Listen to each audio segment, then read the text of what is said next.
Hello, Evil Clinicians. I'm Ali Nasseh, and I'm back here with Dr. Sharona Dayan, who's been kind enough to spend a little time with us today and talk about the role of a very important public health disease called diabetes in periodontal health and in the body as well.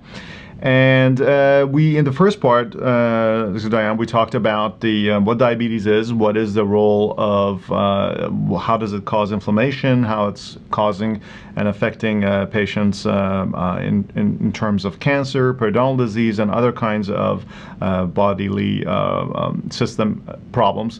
And we also talked about the A1C and how you can test it clinically, chairside. Now, I would like to ask you a couple questions about the role of diabetes on dental decay, which is clearly a very significant and big problem that affects patients and is one of the functions of dentists and general dentists to deal with. So, is there a relationship between diabetes and dental decay? Yes, there is. Diabetic patients are more prone to developing dental decay for a number of reasons.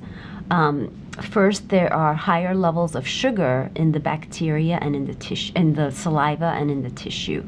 So the teeth are exposed to higher concentrations of sugar. Secondly, many diabetics have dry mouth. Because there is so much sugar in the body tries to get rid of this excess sugar by increasing the frequency of urination. And so the patients lose a lot of fluid, and this renders them to dry mouth. In addition, they are probably on many medications that cause dry mouth. So that is another reason why diabetics are more prone to developing decay.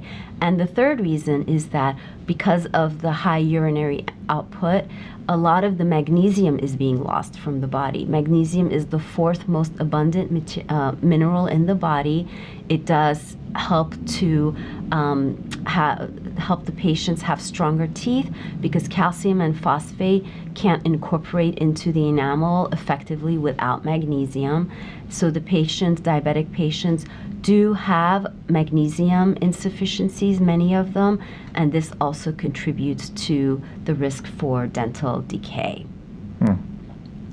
And I'll just go over some of my favorite products to help patients with their decay issues. My favorite being the 5% sodium fluoride varnish that's applied chairside during a cleaning. Many studies have shown that applying the sodium fluoride varnish twice a year can reduce the risk of decay up to 60%.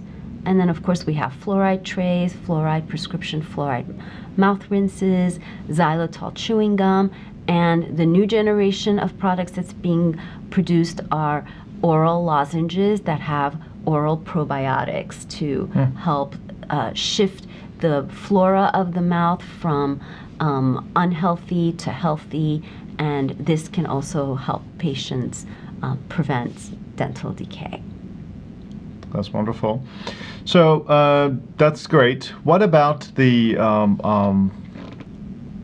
patient's ability to get implants? Are implants indicated in patients that have diabetes, and to what extent, how do you judge whether a patient can't tolerate an implant if they are diabetic or not?